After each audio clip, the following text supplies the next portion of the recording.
Hey there guys, Lance with CinematicGalaxy here again, and today I'm going to review the 8th Pixar film, Ratatouille. Ratatouille is once again directed by Brad Bird, who did The Incredibles, and the premise of this film basically deals with a rat who likes to cook, and he actually has a talent for cooking food dishes that humans eat. Like, he might sneak into this house and gather different spices and stuff and mix them together, and he really knows how to do that for some reason. And the main rat's name is Remy, by the way. Now, when Ratatouille came out, it got absolutely fantastic reviews on Rotten Tomatoes everywhere.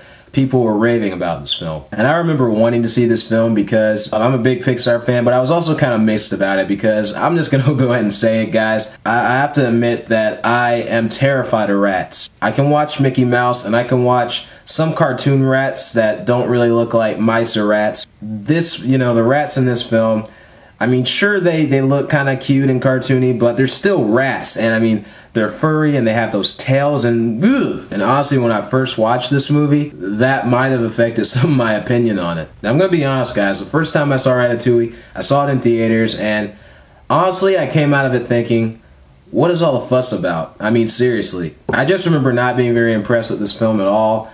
I kind of liked it, but I did not see how it was getting all these great reviews. Because at the time, believe it or not, I actually thought that Cars was a better film. And I believe I was 14 at the time this came out, and again, my taste in film, I also like Shrek the Third, keep that in mind. My taste in film was still kind of going through the grinder, you know? And it's interesting to note that, like The Incredibles was a film that it took me getting older and maturing and then repeated viewings to really get me to love that film. And I love The Incredibles, believe me. I mean, it wasn't love at first sight, but it's still love, you know? So anyway, Ratatouille, incidentally directed by Brad Bird as well, I guess he just has this really kind of mature, zany style that, again, when I was younger, it just went right over my head and I wasn't the biggest fan of it. But with Ratatouille, like The Incredibles, it really took repeated viewings to really get me to enjoy this film. But I found that every time I watched this film, I kept enjoying it more and more and more. And there was something about this movie, something about, I guess it was a charm or whatever it was, that just kept drawing me to it and making me enjoy it more. And that's why I can gladly say to you guys that I love Ratatouille. I really do. I really, really enjoy this film. First of all, as with all the other Pixar films, obviously the animation is fantastic. The animation of the rats is, again, incredibly realistic, and if you have a rat phobia like I do, a little bit, unsettling so at first, but I mean, it's still very well done. The food in this movie looks delicious, and I'm a guy who I like to eat in real life, and every time I see food in any animation, like whether it's something old like Tom and Jerry or something, whenever they have like those big turkeys or blocks of cheese or fruit and all that stuff, my mouth is watering, and I literally just want to like jump into that screen and grab a whole bunch of food. And for a movie that deals with food, that's a great thing, that they really put a lot of effort into how they made it look. However, I think that the most notable thing about this movie in terms of the animation is Paris. Paris looks amazing in this film. Just gorgeous, absolutely fantastic, beautiful, and it really reminds you of just the whole kind of tone feel of it. Very much of old films like Lady and the Tramp or other old Disney films. It looks so great. And all that leads me to another thing I love about this movie, and that is the music. The soundtrack, once again by Michael Giacchino, who did The Incredibles, and he is fantastic in this movie. His score is very much like France, Paris type of thing, very kind of romantic and dreamy and just very good. The characters in this movie are very good, very fun. We have Remy the rat, who's the main character, the rat who likes to cook, and he has just bigger dreams, and I really do like Remy a lot. Aside from the fact that he's a rat and you won't be seeing any toys of him in my house, I still really like this character. I think he's very good. Anybody who's ever had big dreams and who really has big goals that they want to achieve can probably definitely relate to Remy. Also, the other rats are entertaining characters as well, and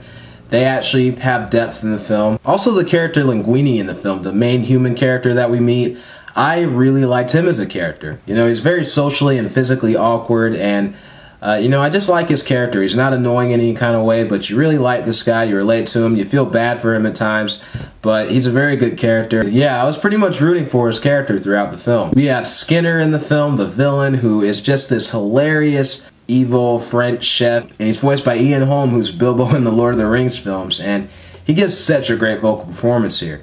And if I haven't said it already, the vocal performances in this film are fantastic, as usual at Pixar. Also, I really love the other chefs in this movie. You know, just this whole group of chefs. They're very entertaining, especially Colette. And Colette is basically this female chef, and she's just tough as nails, takes crap from nobody. I think she's pretty awesome in this movie, and kinda not bad to look at. Alright, this whole thing with me and these cartoon women, it just has to stop.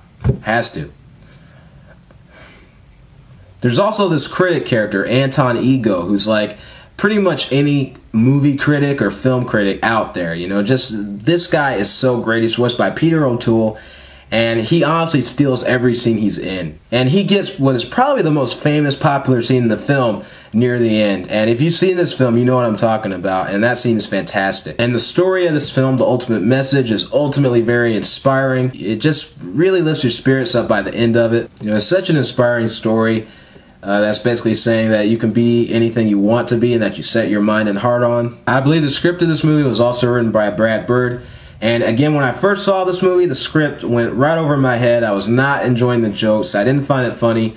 But now that I'm older and I understand Brad Bird's humor, I find this movie hilarious at times, very funny, and very witty, very clever. Very good script. There's some really clever visual gags in this film, and the emotional scenes in this film are also written very well, and this film does have great heart and great emotional depth. And I'm going to be honest and say that Ratatouille isn't one of my favorite Pixar films, and it honestly might only be because they're rats. And even though I've grown to, again, love this film and kind of look past that, they're still rats.